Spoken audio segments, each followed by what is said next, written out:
Nakikialam mo. Hmm. Nakikialam ng gamit mo, ate, oh. Oh, shh! Lagot ka kay ate. Don't touch yan. Put it back na. Ay! Abo. Ay, nagpa-press ka the buzzer, ah. Oo. Ayan.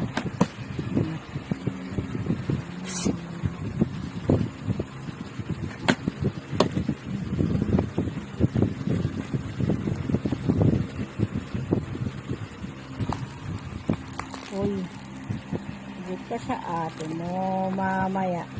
Nangingiilam ka na naman. Durog na ang chocolate ng ate mo. Hoy, saan pupunta? Hoy.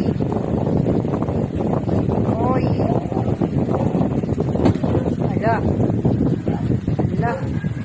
Hoy, ulit ba?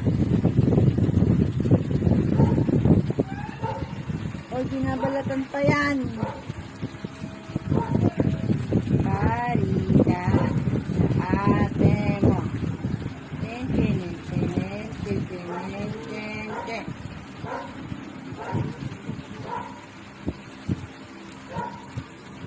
Hindi pa talaga. Bigyan mo ng plastic.